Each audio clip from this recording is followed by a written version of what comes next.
dalam pencegahan narkoba. The Bluetooth device is ready to pair.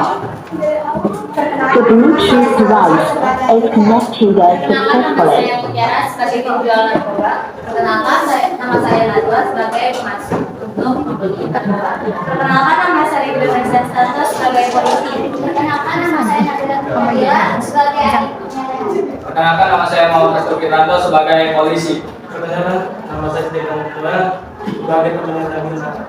Perkenalkan, nama saya Rizky Muhammad Rabbani sebagai pemenang Nabila. Perkenalkan, nama saya Rayani Purwodio sebagai pemandu taman di Citayam. Perkenalkan, nama saya Nisha Purlauri sebagai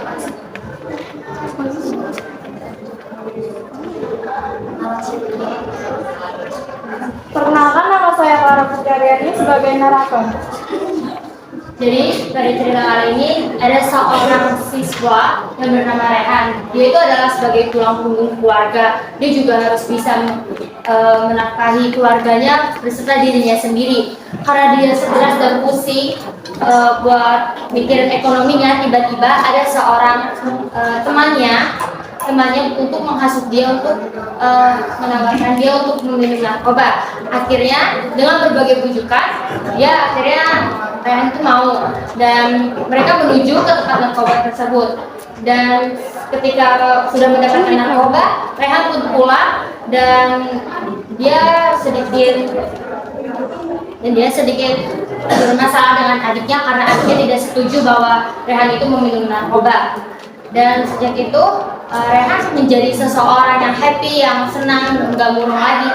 Terus setelah itu ada satu temennya yang menanyakan kenapa kok bisa Rehan tiba-tiba darinya sedih jadi happy kembali. Nah, Rehan mengasih tahu bahwa dia telah mengkonsumsi narkoba. Akhirnya temannya pun tertarik dan Rehan mengantar temannya untuk ke gudang narkoba tersebut. Dan saat transaksi dimulai, tiba-tiba ada polisi datang untuk mengambil dan menangkap mereka. Selamat menyaksikan.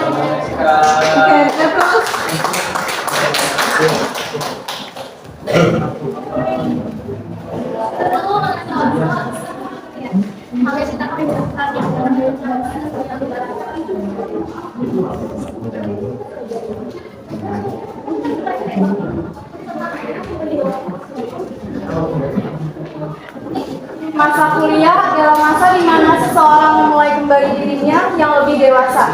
Banyak sekali masalah ataupun cobaan yang bisa datang dari mana saja, terutama dalam faktor ekonomi keluarga. Raihan, seorang pria yang menghabiskan dirinya untuk kuliah agar bisa memiliki pekerjaan yang lebih jelas.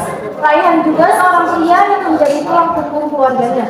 Dia harus membiayai seluruh keperluan sekolah adiknya dan dia juga harus membiayai kehidupannya sendiri. Hingga pada akhirnya, banyak perubahan yang terjadi dari dirinya. Tanpa disadari, lingkungan dia saat ini membuatnya merasa tertekan dan membuat dia melakukan hal yang tak diduga. Pagi ini, Raihan sudah tiba di tempat kuliahnya. Ia terlalu lelah dalam bekerja semalam, namun mengharuskan dirinya untuk hadir. Karena Raihan adalah anak pertama, pastinya keluarganya mengharapkan keberhasilannya. Jam pertama kuliahnya pun selesai. Karena dia merasa lapar, dia pun pergi ke kantin dan duduk di antara keramaian sambil meratapi nasinya.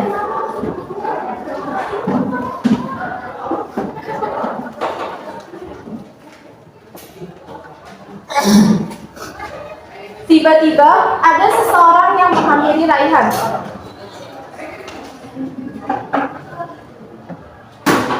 Apaan sih lu bagetin aja? Kalau disatu lagi lu ngapain sih? Masih pagi dari kantin aja. Kamu lagi. Gimana ya? Karena gue ngefek banget. Tahu kan, gue itu orang keluarga dan gue juga yaitu orang keluarga. Jadi sebagai orang keluarga gue tanggung jawab. Sedangkan gue ingin dapetin satu orang dan gue sama keluarga gue. Pokoknya gue itu masih amat ya. Kayak sesuatu yang pernah gitu. Jadi kecapean. Kayak butuh sesuatu yang menanggung. Iya, wah yang ada. Sebenarnya gua ada. Gua nggak tahu mau apa enggak. Gua ada buat beneran. Biar lu tuh gak stres dan menjalani hidup yang nyaman. Kayak gue gini. Ah, gua pernah. Itu legal nggak sih lo? Enggak dong. Banyak kok yang pakai. Tapi aman-aman aja. Bukan gue takutin deh. Di mana ya? Nanti setelah kelar kuliah mau banget.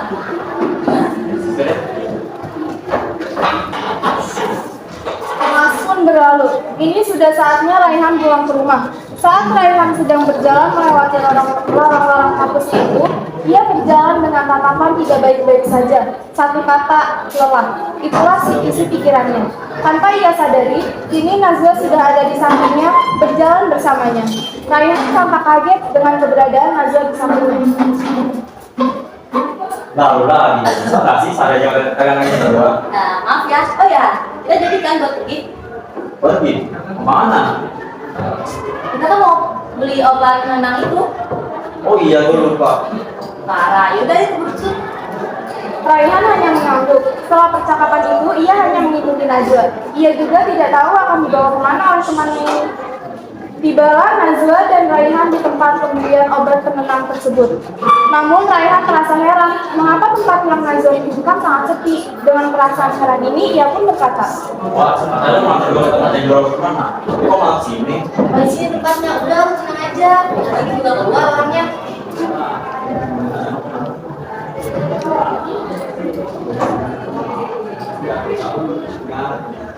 tiba-tiba ada seorang wanita yang keluar dari gudang tersebut dan menghampiri mereka. Najwa, tumben lo kesini. Lo mau jadi siapa lagi? Lo ngomongnya bener dong. Apaan sih lo? Biasanya juga begitu kan? Karena panik dengan perkataan Mutiara, ia pun langsung menghampiri dan meninggalkan Raihan sendirian. Beda lu bawa. Keren banget lo. Saya dibikin ada lagi. Ya betul. Tapi ya biasa kan gua bagiannya. Jangan aja sudah kok dari bener. Mutiara pun masuk ke dalam gudang dan mengambil sebungkus narkoba. Raihan yang hanya melihat dari kejauhan pun merasa heran apa yang sedang mereka bicarakan dan apa yang diambil oleh penjual obat itu. Namun ia hanya bisa terdiam dan menunggu Najwa datang dan menghampirinya. Tak perlu waktu lama, Mutiara pun datang dan menghampiri Najwa sambil membawa narkobanya. Dan mereka berdua menghampiri Raihan yang tak jauh dari mereka. Ingat, obatnya 400.000. Tanpa basa-basi, Raihan pun langsung memberikan uangnya kepada Mutiara dan lagi-lagi Raihan pun ditinggalkan sendiri oleh mereka. Makasih ya.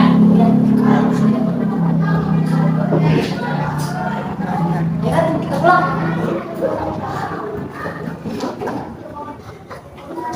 Sesampainya di rumah, Raihan berjalan dan memasuki kamarnya. Saat sudah di dalam kamar, Raihan mengambil obat yang diberikan Najwa padanya. Ia merasa bingung dengan obat itu. Obat apa yang diberikan Najwa? Semoga obat ini bisa bikin gue tenang.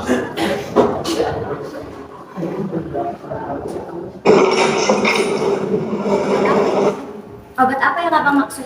Obat? Buat apaan? Obat yang abang sembunyiin. Buat apaan sih, Dit? Orang mau ini apa? Tadi bilang ngeliat abang sembunyiin obat, abang sakit. Enggak, abang baik-baik aja. Serius, abang kalau sakit bilang ke adek. Abang nggak sakit kok, cuma lihat kalian aja. Kamu nggak pernah wasit.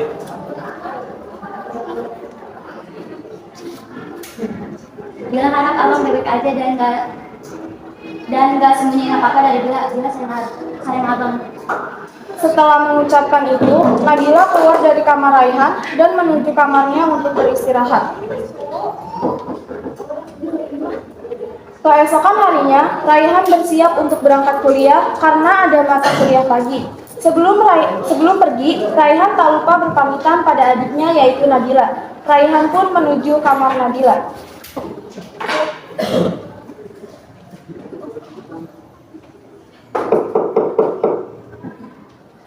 Ketukan pintu terdengar. Nabila yang sedang menyiapkan buku-buku sekolah pun lantas menoleh ke arah pintu dan membukanya.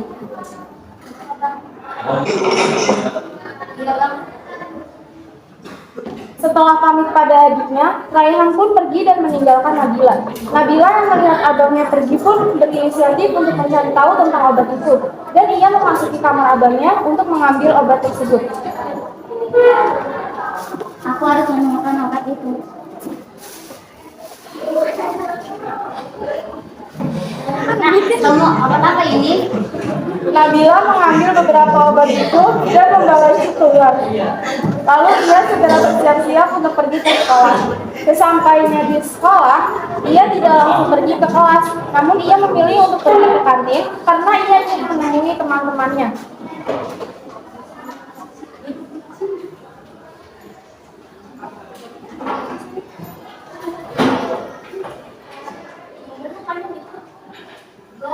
Gue bingung sih. Gimana? Kalau ada masalah, ceritain lah. Nah, mana itu kalau kita teman. Jadi kalau kita ada salah, ya. Gue tuh bingung. Bukan apa.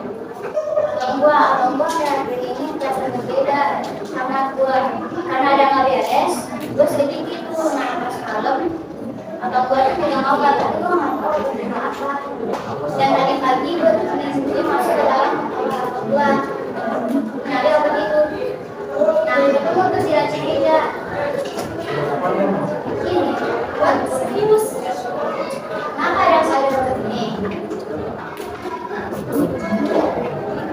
Kamu nggak tahu tentang Enggak, makanya gue cerita ke kalian. Ini kan obat terlarang.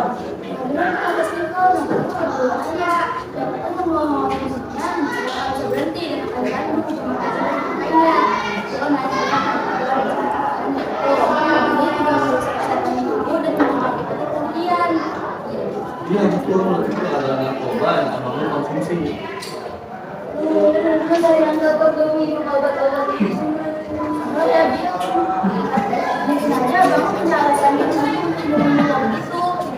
Saya bilang baik abang lo, kenapa dia minum obat ini? Saya ada alasannya, enggak tuh. Iya, nanti gue bisa kita kan pulang, jadi suka mau berbuka, kita kan selalu bersama. Asik guys. Yuk, kita ke kelas, kita lagi juga. Ayo. Setelah selesai mendengarkan cerita dari Nabila, mereka pun pergi ke kelas dan memulai pembelajaran. Waktu pun berlalu. Sekarang adalah jamnya pulang. Nabila pulang dengan hati yang tidak bersahabat. Ia masih tidak menyangka jika abahnya mengonsumsi obat tersebut. Sesampainya di rumah, Nabila masuk ke dalam kamar dan membersihkan tubuhnya. Selesai mandi, Nabila pergi ke dapur untuk memasak makanan. Saat sedang memasak, Nabila mendengar suara pintu utama terbuka.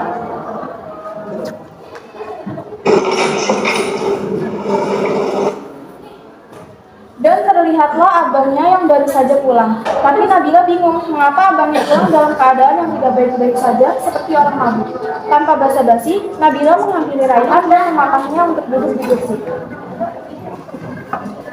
Sadar bang, kenapa bang sembunyiin ini dari Bila?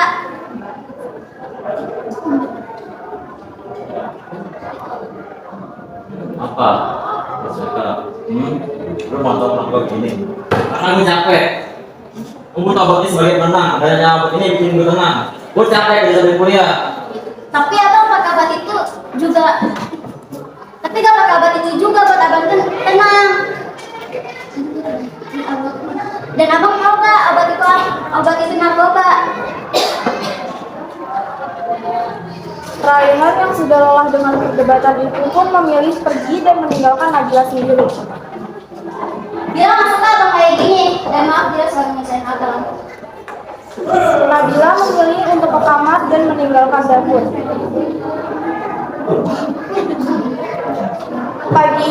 Pagi yang membuat mood Nabila hancur.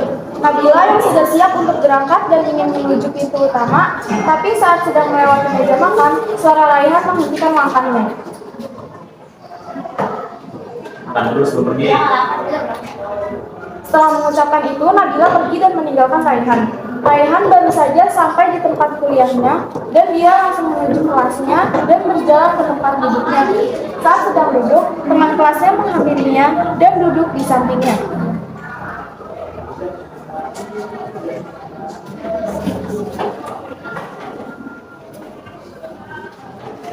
Raihan, Mau main soal? gue boleh nanya nggak? Nanya apa? Boleh nggak kan terakhir kayak epidemiolog gitu. Gue nggak tahu boleh pakai apa. Oh, kita yang sebelah sana. Kenapa kayak gitu? Gue boleh tahu nggak? Gue pakai apa? Soalnya gue ada spesialnya tuh.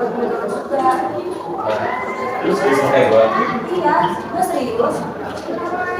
Boleh aja sih. Dan sebabnya soal itu. Oke, nanti sebentar berdiam kita ngomong berapa gimana? Udah tahu juga. Waktu berlalu, pembelajaran pun selesai. Kini Salwa dan Raihan bersiap-siap untuk pergi ke tempat yang ingin ditunjukkan pada Raihan.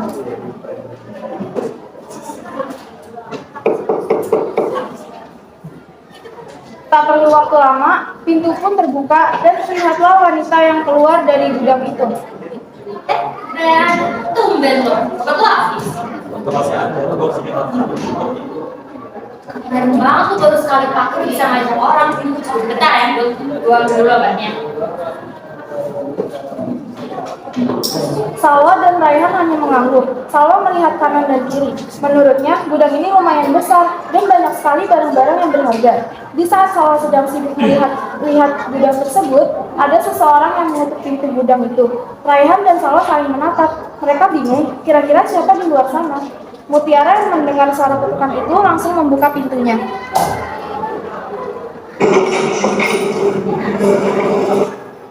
Raihan dan Salwa melihat ke arah pintu dan mendapati Najwa di sana. Najwa langsung masuk dan terkejut melihat orang lain di dalam gudang itu.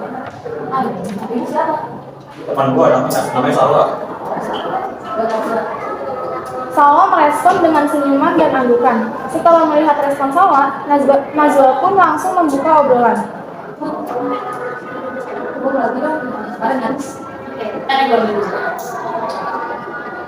Najwa yang mendengar ucapan Mutiara mengangguk. Mereka bertiga menunggu Mutiara kembali. Setelah beberapa menit kemudian, akhirnya Mutiara kembali dengan membawa beberapa plastik di tangannya. Nih, betul.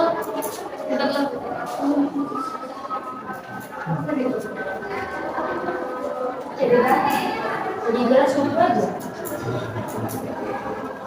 Masih ya. Selesai melakukan transaksi, mereka berkeinginan untuk pulang. Tetapi sebelum Salwa keluar dari gudang tersebut, mereka dibuat kaget dengan dobrakan kencang dari pintu itu. Tiba-tiba, pistol diarahkan kepada mereka dan ada satu orang yang mengucapkan, Kami diberitakan mereka semua panik. Bagaimana tidak panik? Kini yang datang adalah polisi dan tidak hanya satu orang, tetapi dua orang sekaligus. Jangan bergerak. Raihan yang melihat itu merasa dihianati. Ia tidak menyangka bahwa ternyata Salwa adalah seorang polisi yang menyamar.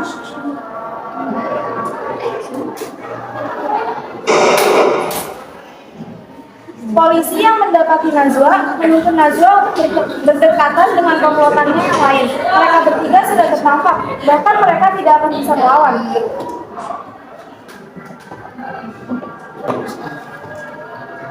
Hal itu terlalu terang-terangan untuk kami dapatkan. Pemuda-pemudi seperti kalian tidak berada seharusnya tidak berada di negeri ini. Jangan rasa hebat, kalian belum pernah bukti yang jelas. Pembuktian sudah ada di kantor polisi. Kalian gak adil. Harusnya untuk obat beli banyak kalian, tapi kenapa kalian ambil? Kata siapa buat penenang cuman ini? Bukannya semangat dari masyarakat juga udah cukup. Kamu ngapain bilang? Abang yang ngapain? Kalian bagi polisi. Mengajar, tapi dari polisi tahu, bahkan sebelum polisi itu datang. Kau ingin kami? Iya, kenapa? Boleh.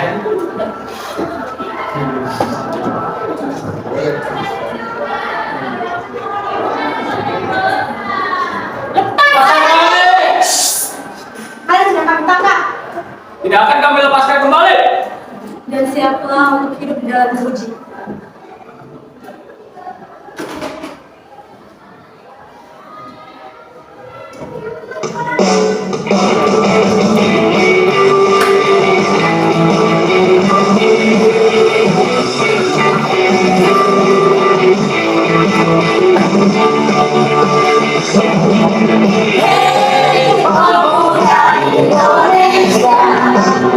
Langkahkan kakimu dengan waspada. Jauhilah narkoba, kejarlah cita-cita. Jadi manusia yang berguna.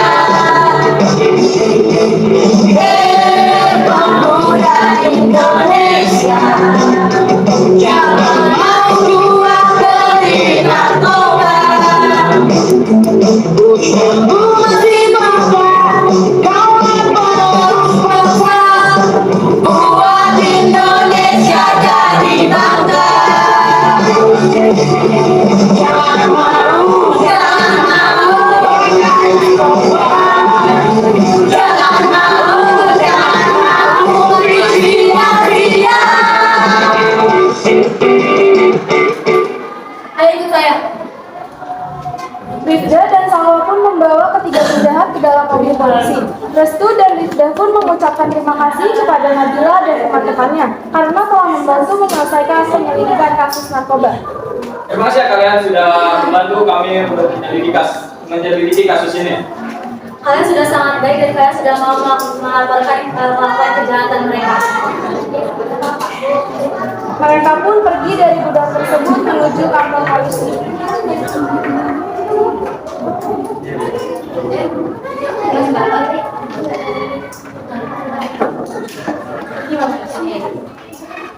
Udah selesai.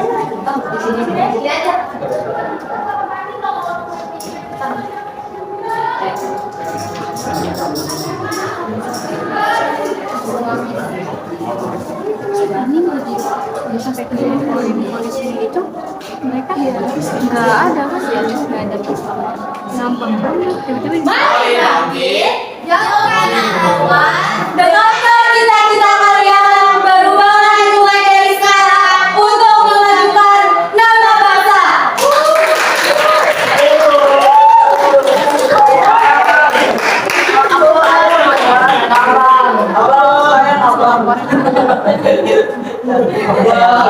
Saya lagi berikan aplaus yang meriah. Silakan kita ada teman-teman silakan ada yang mau bertemu silakan Gerti. Assalamualaikum warahmatullahi wabarakatuh. Waalaikumsalam warahmatullahi wabarakatuh. Saya satu izin untuk suaranya sudah bagus, tapi untuk narasi dan narasi itu terlalu banyak, jadi narasinya terlalu banyak bicara. Terima kasih. Saya suka di bagian yang pas di gudang awal-awal yang Nazwa sama Mukti berdialog. Itu keren banget sih, kayak beneran gitu ya nggak sih? Oke, terima kasih. Ada lagi. Silakan. Jadi benar bagus banget, apalagi pas di scan yang polisi mau nangkep itu kayak kaget banget gitu. Terus juga ada di Nabila yang kayak masih kagok, dia kayak masih mikir apa di dialog dia selanjutnya. Oke, terima kasih. Ada lagi? Daniel mau? Mau nggak? Nama saya Daniel, saya jadi komentar sedikit. Lumayan cukup bagus sih tadi kan, apalagi di bagian Restu dan Rifda suaranya udah oke banget. Dari kelompok lain juga udah oke banget, udah berkembang dari kelompok-kelompok lain juga ya. Terus juga untuk tadi ada beberapa banyak yang ketawa-ketawa juga, terus suaranya mungkin ada terlalu kecil gitu. Oke, terima kasih Daniel. Ada lagi? Udah ya? Oke, sekali lagi berikan aplaus yang meriah. Ya, untuk kelompok terakhir ini mungkin sudah belajar dari kelompok-kelompok yang lain ya. Untuk alur ceritanya juga sudah sangat rapi ya. Kemudian juga tadi juga sudah disebut oleh Erti. Saya terlalu banyak berbicara jadi ketimbang kalian yang bermain. Kemudian masing-masing dari juga sudah mulai mendalami perannya. Cuma untuk pembagian dalam orang. Ada yang banyak Nabila dan Bayi kan itu selalu menjadi pemeran utama gitu. Tapi di sini Nabila kayak masih sedikit jadi ngomong apa ya? Tanyain apa sama audiens kan? Enggak, dia kasih tahu dia terima kasih kepada Jadi seorang masih mikir-mikir itu untuk oleh keterampilan kalian yang sangat luar biasa.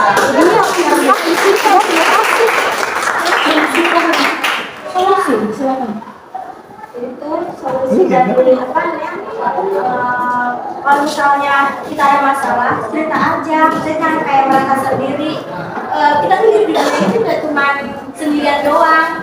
Terus juga nggak cuma dari masyarakat juga kan kita juga punya Tuhan, kita bisa curhat sama Tuhan atau gimana. Tapi kalau kalian masih tetap kayak merasa sendirian atau gimana gitu, kalian bisa mengekspresikan lewat tulisan atau gambaran yang gimana gitu. Jadi terus ngelakuin hal-hal yang positif kayak olahraga atau gimana. Jadi nggak harus terus memikirkan hal yang membuat kalian pusing. Oke. Baik, ditutup dulu aja. Baik, sekian penampilan dari kelompok kami, kurang lebih yang mohon maaf.